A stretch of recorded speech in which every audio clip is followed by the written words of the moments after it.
Vamos a hablar sobre las fiestas solemnes y su no vigencia. Hay un trabajo que hice, estuve meditando cuántos años han pasado, pero no logré una fecha fija, sino que deben ser 20 años o más que el hermano José Ramírez vivía en Santiago y yo también. Él estaba sentado en un banco de la plaza de Santiago y al lado de él había un caballero. Y tenían una iglesia que quedaba cerca del Estadio Nacional. Y el hermano José le preguntó si podíamos ir nosotros a predicar a su iglesia. Dijo que bueno. Y allá fuimos un sábado en la mañana, guardan el sábado. Yo era lo único que sabía, que guardaban el sábado. Y me puse a hablarles, pero no tenía conocimiento del resto de las doctrinas que ellos mantenían. Y descubrí que aceptaban las enseñanzas de la hermana White, pero también descubrí que continuaban matando el corderito. Yo traté de explicarles, porque ahí eran preguntas a las cuales uno no estaba preparado, por lo menos yo no. Y que guardaban las fiestas solemnes.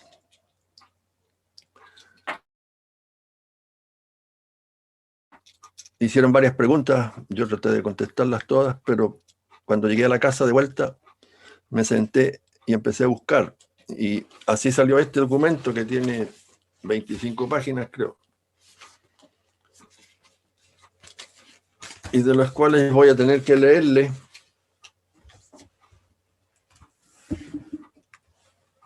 las citas que encontré. Aquí al principio hay por ejemplo, dice, Efesios 2, 14 al 16 abolió la ley de mandamientos expresados en ordenanzas. Mateo 27, 51, el velo se rasgó en dos y de arriba hacia abajo, mostrando que había cesado todo el sistema ritual.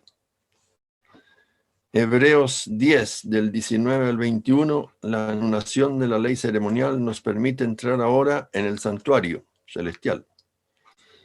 Colosenses 2, del 14 al 17, la ley ceremonial fue clavada en la cruz y es apenas una sombra.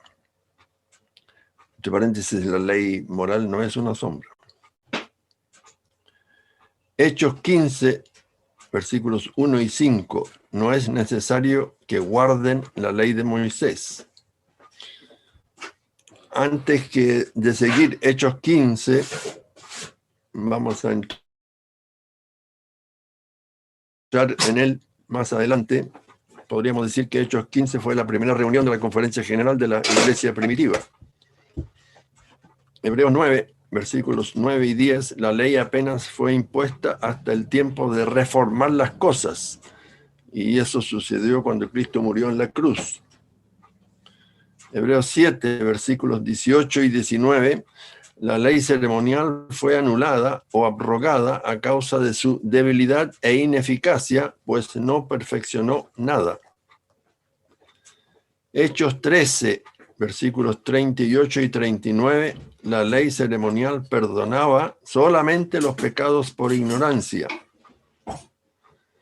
Segundo Corintios 3:13 dice que Israel no fijara la vista en aquello que había de ser abolido. Oseas 2:11, que se los leí el sábado pasado, haré cesar sus fiestas, sus nuevas lunas y sus sábados y todas sus festividades. Daniel 9, 24 al 27, hará cesar el sacrificio y la ofrenda. Esos son algunos de los versículos de la Biblia. Ahora voy a tener que leerles y aquí van a tener que tener paciencia porque es bastante material. No sé si se los voy a leer todo. Voy a comenzar con Patriarcas y Profetas, página 582 y 583. Este ha sido una cita de la hermana White. Y los que guardan la fiesta dice que ella dice que hay que guardarla. Active el video. Perdón, hermano Erwin, le quería pedir un favor. ¿Sería posible, solo si es posible, activar... eso le iba a pedir, para poder grabar, estamos grabando el video, para poder... Ya, muchas gracias, hermano. Adelante.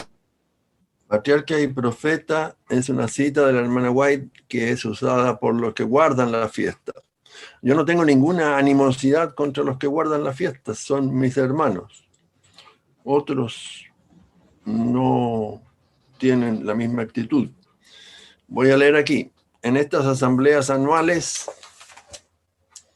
los corazones de jóvenes y ancianos recibían aliento para servir a Dios al mismo tiempo que el trato amistoso de los habitantes de las diferentes partes de la tierra reforzaba los vínculos que los unían a Dios y unos a otros.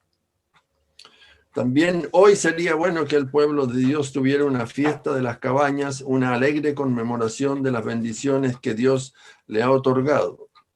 Como los hijos de Israel celebraban el libramiento que Dios había concedido a sus padres y también como los había protegido milagrosamente a ellos mismos durante sus peregrinaciones después de la salida de Egipto, así debiéramos recordar con gratitud los diferentes medios que Él ideó para apartarnos del mundo y de las tinieblas del error y para llevarnos a la luz preciosa de su gracia y de su verdad. A los que vivían lejos del tabernáculo, la asistencia a las fiestas anuales les requería más de un mes de cada año. Este ejemplo de devoción a Dios para recalcar la importancia de los servicios religiosos y la necesidad de subordinar nuestros intereses egoístas y mundanos a los que son espirituales y eternos. Sufrimos una pérdida si hacemos caso omiso del privilegio de reunirnos para fortalecernos y alentarnos los unos a los otros en el servicio de Dios. Las verdades de su palabra pierden entonces para nuestra mente su vigor e importancia. Nuestro corazón deja de sentirse iluminado e inspirado por la influencia santificadora y decae nuestra espiritualidad. En nuestro trato mutuo como cristianos perdemos mucho por carecer de simpatía unos hacia otros. El que se encierra en sí mismo no desempeña bien la misión que Dios le ha encargado. Somos todos hijos de un solo Padre y dependemos unos de otros para ser felices. Somos objeto de los requerimientos de Dios y la humanidad. Al cultivar debidamente los elementos sociales de nuestra naturaleza, simpatizamos con nuestros hermanos y los esfuerzos que hacemos por beneficiar a nuestros semejantes nos proporcionan felicidad. He ahí la cita. Pero la cita no está diciendo que debemos guardar la fiesta, sino que debemos reunirnos, al igual que el Israel de antaño, para fortalecernos los unos a los otros.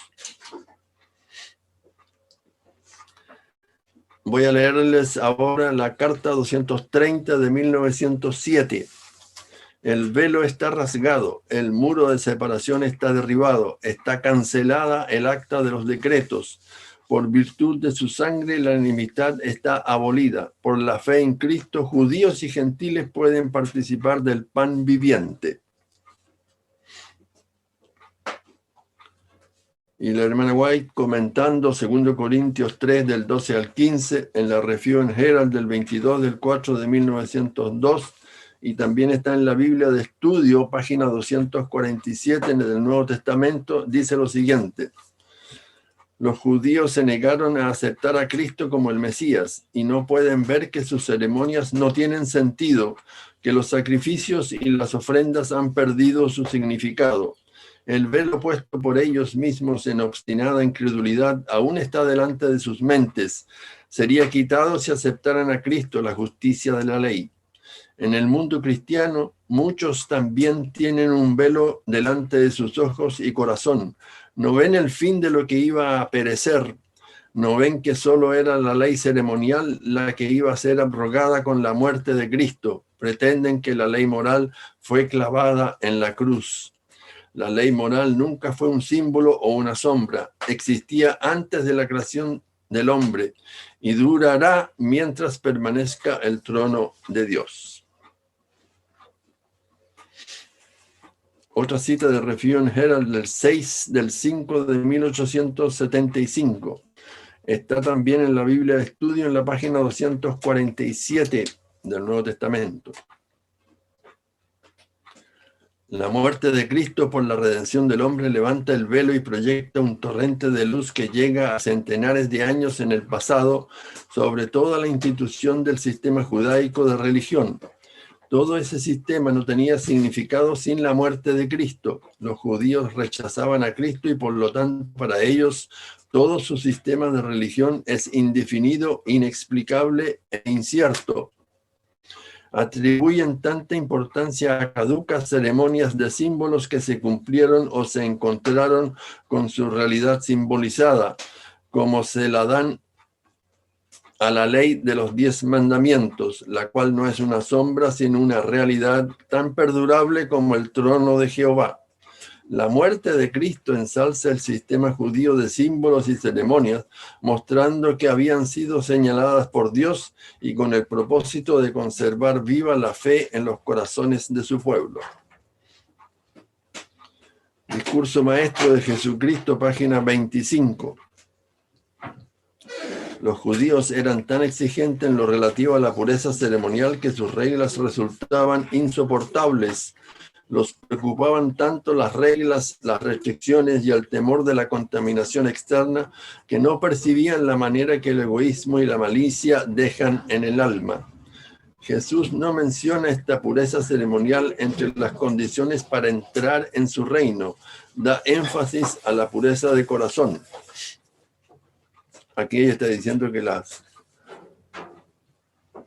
pureza ceremonial o las leyes ceremoniales no pueden salvar. Hebreos dice que no cumplieron con su cometido, ¿cierto? Cristo en su santuario, página 104, una cita cortísima. Muerto Cristo, terminó el ritual simbólico.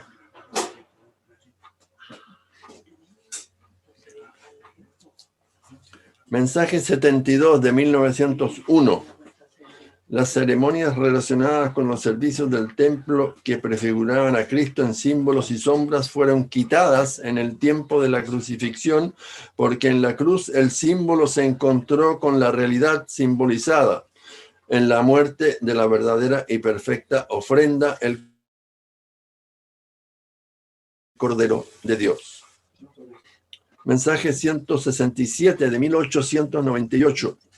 Las ceremonias relacionadas los símbolos y las sombras, las ofrendas y los sacrificios no tuvieron más valor después de la muerte de Cristo en la cruz. Review and Herald del 9 de enero de 1883. Es verdad que las ceremonias de la ley mosaica no deben observarse hoy, pero debidamente entendidas se ve que todas resplandecen con verdades sagradas e importantes. Aquí me voy a saltar y voy a tener que darle una explicación aquí. Yo había leído una única vez en algún documento del cual ni siquiera me acordaba cuál era, que Pablo no guardaba las fiestas, pero esto no es evidente en el Nuevo Testamento. Hay algunos que toman lo que está escrito en el capítulo 37 de Hechos de los Apóstoles, y se los voy a tener que leer, diciendo que Pablo quería llegar luego a Jerusalén para celebrar el Pentecostés. Miren lo que dice la hermana White. Está leyendo el capítulo 37 cuando comienza, en la página 312. Pablo deseaba grandemente llegar a Jerusalén a tiempo para la Pascua, pues eso le daría oportunidad de encontrarse con aquellos que llegaban de todas partes del mundo para asistir a la fiesta. Siempre acariciaba a él la esperanza de poder ser de alguna manera instrumento para quitar el prejuicio de sus compatriotas incrédulos, de modo que pudieran ser inducidos a aceptar la preciosa luz del Evangelio. También deseaba encontrarse con la iglesia de Jerusalén y entregarle las ofrendas que enviaban las iglesias gentiles para los hermanos pobres de Judea. Y por medio de esta visita esperaba lograr que se efectuara una unión más firme entre los judíos y los gentiles convertidos a la fe. Habiendo terminado su trabajo en Corinto, resolvió navegar directamente hacia uno de los puertos de la costa de Palestina. Todos los arreglos habían sido hechos y estaba por embarcarse cuando se le notificó de una maquinación tramada por los judíos para quitarle la vida. En lo pasado, todos los esfuerzos de estos oponentes de la fe por hacer cesar la obra del apóstol habían sido frustrados. El éxito que acompañaba la predicación del Evangelio despertó de nuevo la ira de los judíos. De todas partes llegaban noticias de la divulgación de la nueva ley ceremonial. Por lo cual los judíos eran relevados de la observancia de los ritos de la ley ceremonial y los gentiles eran admitidos con iguales privilegios que los judíos como hijos de Abraham. En su predicación en Corinto, Pablo presentó los mismos argumentos que defendió tan vigorosamente en sus epístolas. Su enfática declaración, no hay griego ni judío, ni circuncisión ni incircuncisión, era considerada por sus enemigos como una osada blasfemia y decidieron reducir su voz al silencio. Al ser advertido del complot, Pablo decidió hacer el viaje por Macedonia. Tuvo que renunciar a su plan de llegar a Jerusalén a tiempo para celebrar allí la Pascua, pero tenía la esperanza de encontrarse allí para Pentecostés. ¿Está claro? Esa cita la usan los que guardan la fiesta, diciendo que Pablo quería llegar a Jerusalén primero para la Pascua y después para Pentecostés. Bien, yo había leído una única vez, volvamos a lo que tengo que explicarles, diciendo que Pablo no guardaba las fiestas, porque este testimonio de Hechos de los Apóstoles no es suficientemente claro. Pero tuve problemas. Yo tengo en mi computador un CD con el Espíritu de Profecía en español. Y tengo 2 CD con el Espíritu de Profecía completo en inglés, uno de 1980 y uno de 2010. Entonces abrí el de 1980 y empecé a buscar. Nada, no apareció nada de lo que yo había leído una vez hacía años. Y la cosa se puso tan complicada que, porque yo en el buscador usted coloca palabras que usted cree que son las que aparecen en el Espíritu de Profecía. Ahora, si las coloca entre comillas, quiere decir que tiene que estar tal cual como usted la escribió. Si no, dice que no hay ningún acierto. Y yo no encontré ningún acierto. ¿Qué es lo que hice entonces? Coloqué la palabra Pablo, porque yo me acordaba que él es el que aparecía en la cita. Coloqué Pablo y aparecieron 3.200 y no sé cuántas aciertos. Caramba, ¿y qué es lo que hago ahora? Bueno, habrá que leerse las 3.200 y tantas. Me demoré como 4 días, completo, con la cabeza llena de citas, hasta que en el 4.º día encontré lo que quería. Ustedes, aquí les voy a leer, sí, como 6 o 8 citas del libro Bosquejos de la vida de Pablo. Ese libro existe en inglés, pero no en español. Y es el libro del cual se extrajo Hechos de los Apóstoles. Hechos de los Apóstoles es así, Bosquejo de la vida de Pablo en inglés es asá.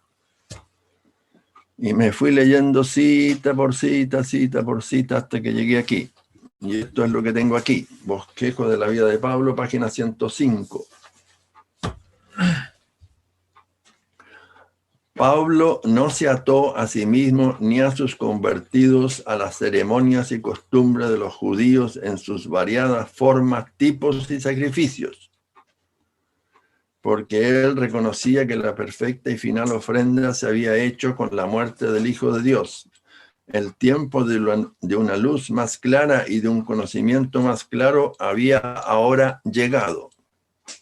Y aun cuando la educación anterior de Pablo había cegado sus ojos a esta luz y lo había hecho oponerse amargamente a la obra de Dios, la revelación de Cristo hacia él mientras iba hacia Damasco había cambiado todo el curso de su vida. Su carácter y obras se habían convertido ahora en una notable ilustración de aquellos de su divino Señor.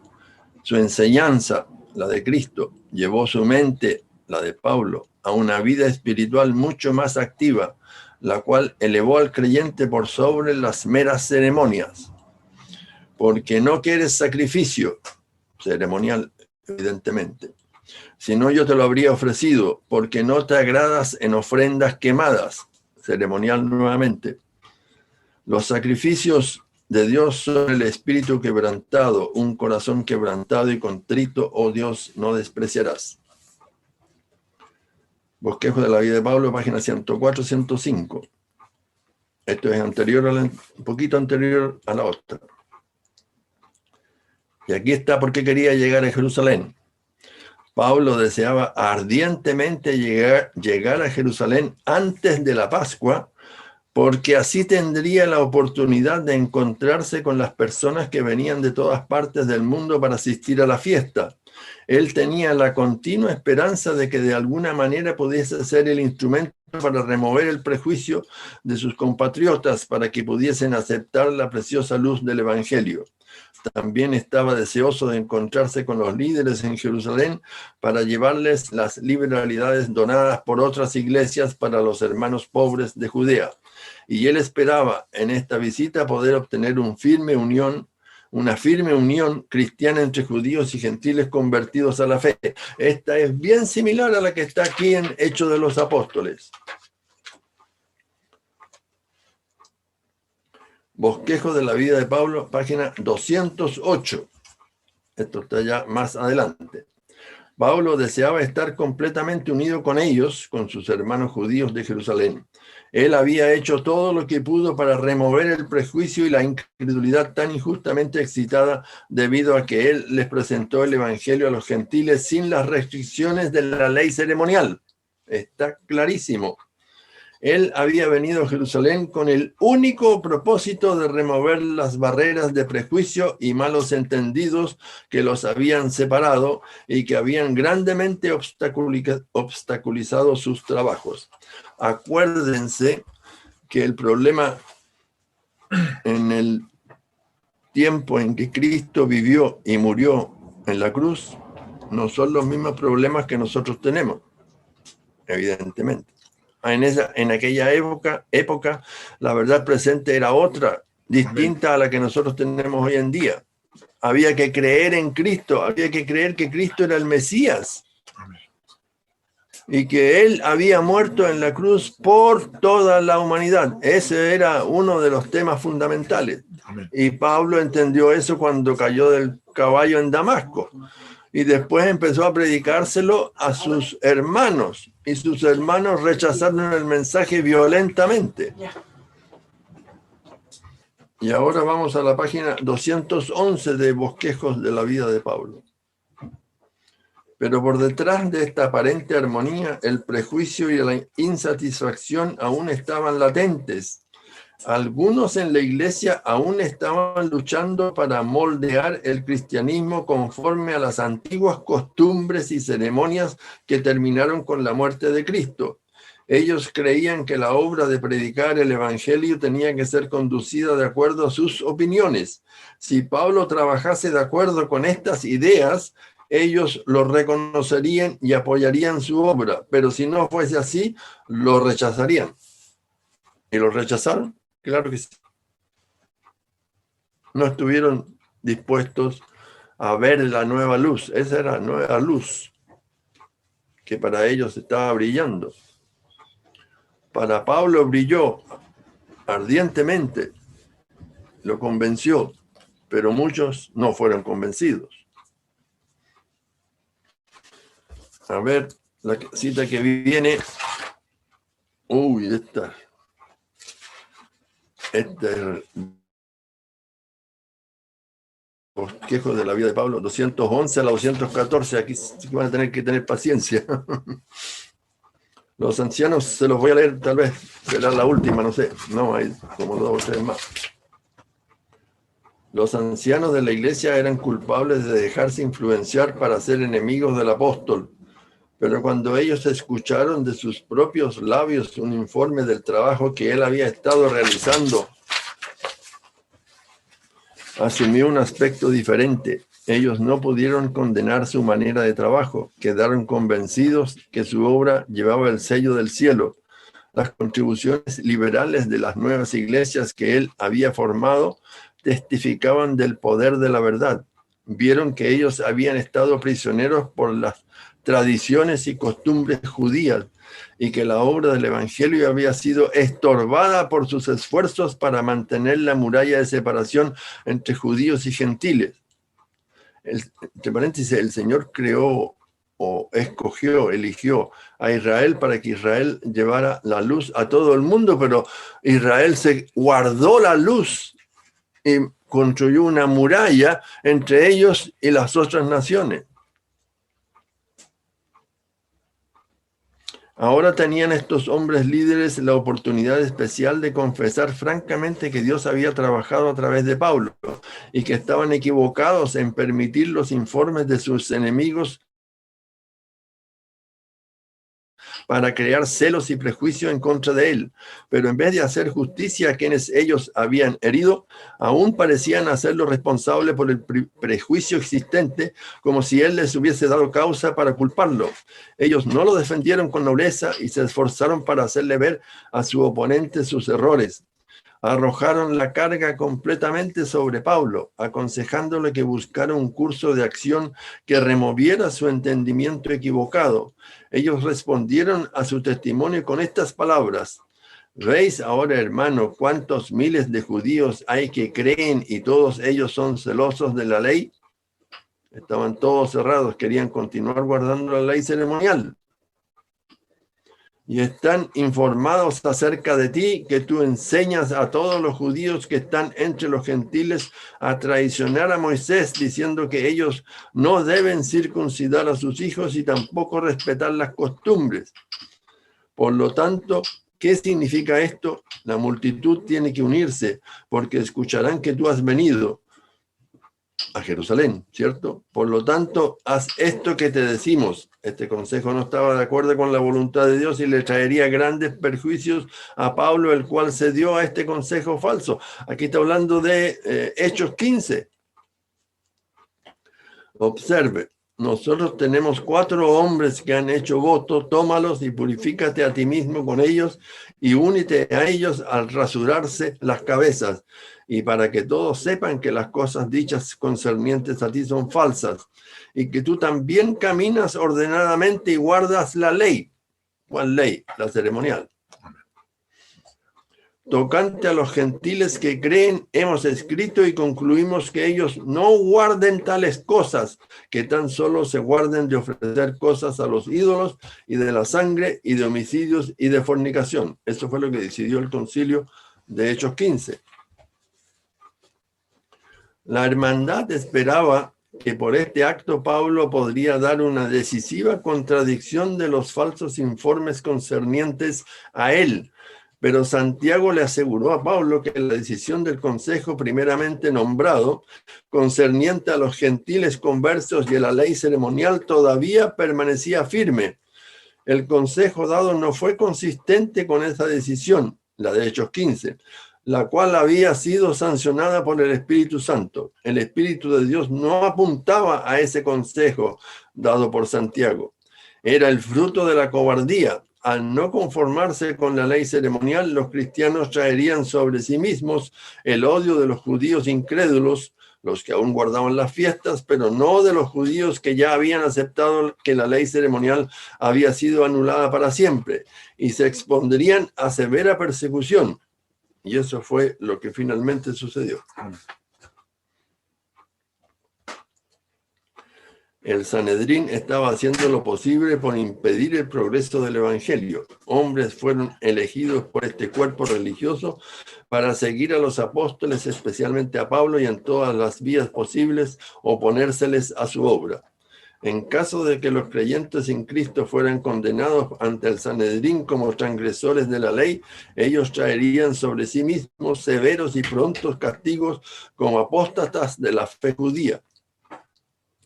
Aquí hay una prueba decisiva que comprobaba el error de las acusaciones tan a menudo hechas de que Cristo y sus apóstoles violaron el sábado del cuarto mandamiento, porque también se les estaba acusando de no guardar el cuarto mandamiento. Cristo fue acusado de no guardar el sábado por el Sanedrín. ¿Podría el pecado de los transgresores del sábado haber sido puesto sobre Cristo o Esteban u otros que murieron por su fe? Hombres que no podrían haber sido sobornados para dar un falso testimonio en contra de ellos, para crear algún pretexto para evitar su condenación. Un solo caso de transgresión de la ley habría puesto a los cristianos en poder de sus enemigos. Su cuidado en mostrar el más alto respeto por costumbres y ceremonias de la menor importancia es una evidencia que habría sido imposible para ellos violar el sábado del cuarto mandamiento sin haber sufrido las penalidades más severas. Aún los mismos discípulos abrigaban consideración por la ley ceremonial y estaban demasiado dispuestos a hacer concesiones, esperando que de esa manera ganarían la confianza de sus compatriotas. Dejarían a un lado su prejuicio y los ganarían para que tuvieran fe en Cristo como el Redentor del mundo. El gran objetivo de Pablo al visitar Jerusalén era reconciliar la iglesia de Palestina. Todo el tiempo que ellos continuaron abrigando prejuicio en contra de él, estaban constantemente orando para contrarrestar su influencia. Él sentía que si pudiera por una vía legal de su parte ganarlos para la verdad, él removería un gran obstáculo para el éxito del evangelio en otros lugares. Pero él no estaba autorizado por Dios para conceder tanto como le pedían. Esta vía no estaba en armonía con sus enseñanzas, ni tampoco con la firme integridad de su carácter. Sus consejeros no eran infalibles, aunque algunos de estos hombres escribían bajo la inspiración del Espíritu de Dios. Sin embargo, cuando no estaban bajo su directa influencia, ellos a veces erraban. Será recordado que en una ocasión Pablo se opuso a Pedro cara a cara porque él estaba actuando de doble forma. Cuando consideramos el gran deseo de Pablo de estar en armonía con sus hermanos, su ternura de espíritu hacia los débiles en la fe, su reverencia por los apóstoles que habían estado con Cristo y por Santiago, el hermano del Señor, y su propósito para llegar a hacer todas las cosas para todos los hombres, mientras que pudiera hacer todo eso y no sacrificar los principios. Cuando consideramos todo esto, es menos sorprendente que él estuviese constreñido para desviarse de su firme y decidido curso de acción. Pero en vez de lograr su objetivo deseado, estos esfuerzos para reconciliación solamente precipitaron la crisis, apresuraron los sufrimientos predichos de Pablo, lo separaron de sus hermanos en su obra, privaron a la iglesia de uno de sus más fuertes pilares y trajo dolor a los corazones de los cristianos en todas las tierras. Hermanos, qué tremendo testimonio. Espíritu de Profecía, tomo 3, página 376. Jerusalén era la metrópolis de los judíos y allí había el mayor prejuicio y etnocentrismo, exclusivismo nacionalista. Los justos cristianos, quienes vivían a la vista del templo, permitían naturalmente que sus mentes se dirigieran a los privilegios peculiares de la nación judía. A medida que veían al cristianismo apartarse de las ceremonias y tradiciones del judaísmo y percibían que pronto se perderían de vista el carácter peculiar y sagrado con que se habían investido las costumbres judías en vista de la nueva fe, muchos se indignaron contra Pablo como alguien quien en gran manera había contribuido a este cambio. Aún los discípulos no estaban todos preparados para aceptar con disposición la decisión del concilio. Algunos eran celosos en cuanto a la ley ceremonial y consideraban celosamente a Pablo, ya que consideraban que sus principios eran laxos, relajados, con respecto a las obligaciones de la ley judía.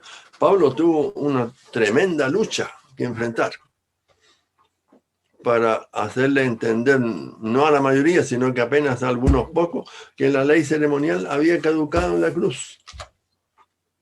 Fue una lucha que finalmente le costó la vida. La ley ceremonial, a ver, esta es Patriarca y Profetas 383, 384. Le voy a leer un pedazo nomás. La ley ceremonial fue dada por Cristo. Aún después de ser abolida, Pablo la presentó a los judíos en su verdadero marco y valor, mostrando el lugar que ocupaba en el plan de la redención, así como su relación con la obra de Cristo. Y el gran apóstol declara que esta ley es gloriosa, digna de su divino originador. ¿Entienden eso? Que es gloriosa. Fue abolida, pero fue gloriosa. Amén. Representaba a Cristo. Las 7 fiestas ceremoniales, o sea, los 7 sábados ceremoniales, representaban a Cristo. Fue un tema que presenté hará menos de un mes. Por eso lo presenté, porque tenemos que entender bien qué representaban las fiestas solemnes y también entender ahora, a través de toda esta lectura, que fueron abolidas cuando Cristo murió en la cruz. Allí fueron abolidas, no después. Review and Herald, 29 del 5 de 1888. El servicio simbólico y las ceremonias relacionadas con él se abolieron en la cruz. El grande y antitípico Cordero de Dios, que era lo simbolizado, se había convertido en una ofrenda a favor del hombre culpable, y la sombra terminó al aparecer la realidad. Pablo estaba procurando que los hombres comprendieran la gran verdad para este tiempo, pero los que decían ser los seguidores de Jesús estaban completamente absortos en la enseñanza de la tradición de los judíos y en la obligación de la circuncisión. Ese era otro problema. La circuncisión. No hay que circuncidar. Los judíos recomendaron que los nuevos convertidos, que eran los gentiles, tenían que ser circuncidados. ¿Y con qué fiesta o con qué ceremonia fue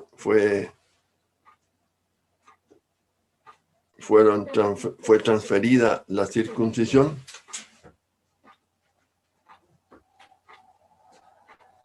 Con la Santa Cena.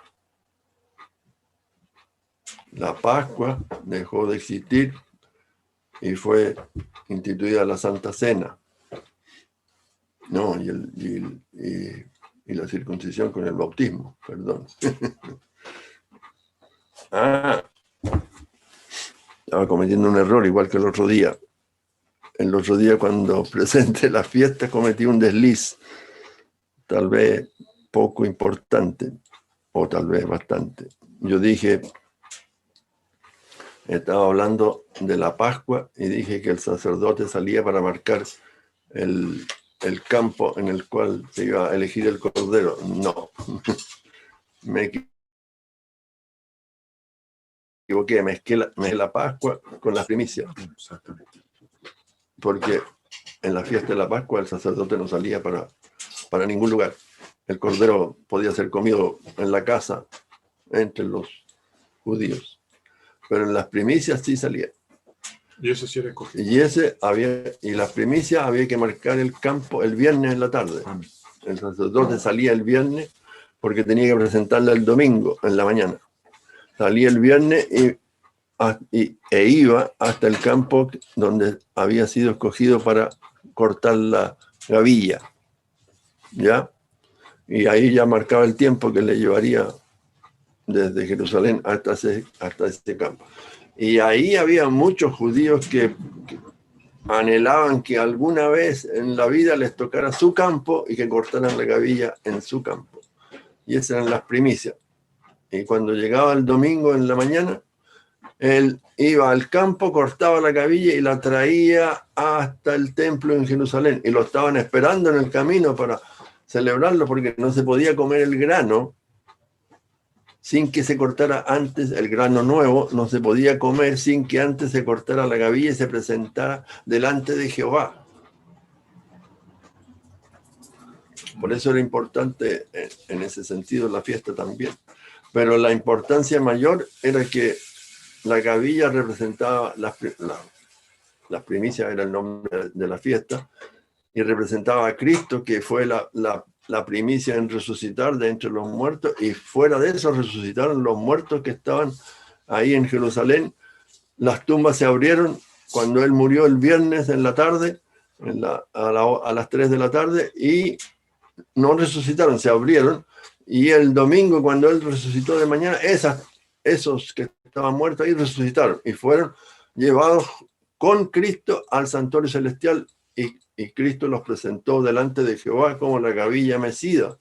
Estas eran las primeras primicias de los resucitados.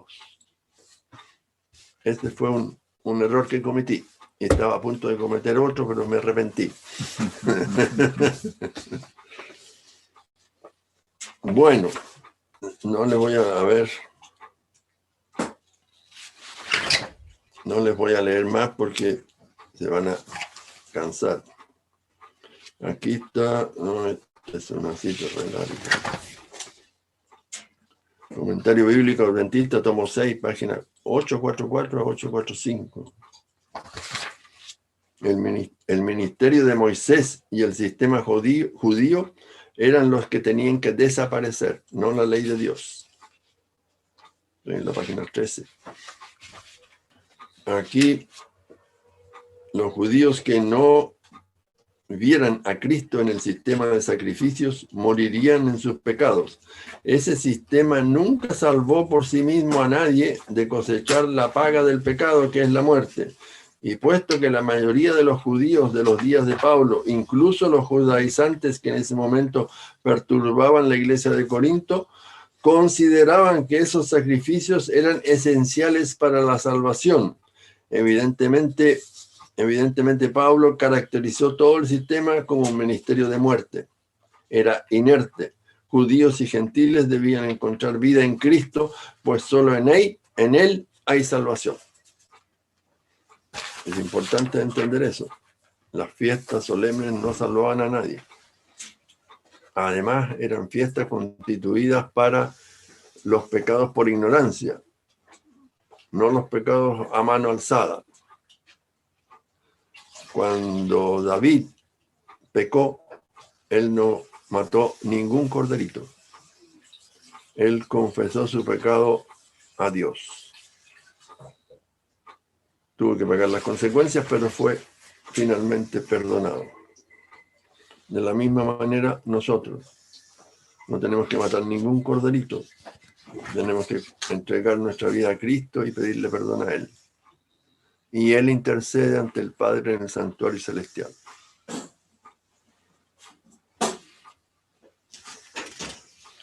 Quiero hacerle un comentario. Aquí está el comentario bíblico adventista, tomo 5, página 1139 y 1140. Y aquí está la cita que causó gran enojo en aquella reunión que había en la parcela de la hermana Anita Castro en Santiago. Era el deseo, le voy a leer una parte, era el deseo de Cristo dejarles una ordenanza que hiciese por ellos exactamente lo que ellos necesitaban, que serviría para que se deshiciesen de los ritos y ceremonias que hasta aquí habían observado como si fuesen esenciales, pero que la recepción del Evangelio las hacía completamente innecesarias. Continuar con estos ritos sería un insulto a Jehová. Y esa fue la declaración que el doctor Colin Standish hizo, y algunos salieron muy enojados de la reunión.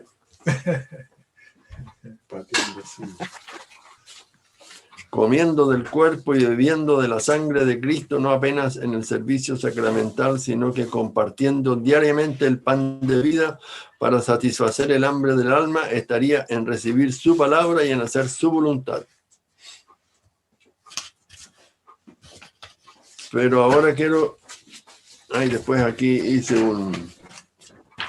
un análisis del Salmo 119, viendo las palabras que aparecen como precepto, estatuto, testigo, testimonio, mandato, palabra, mandamiento, mandato, promulgación, en fin. Puse todas las palabras en hebreo.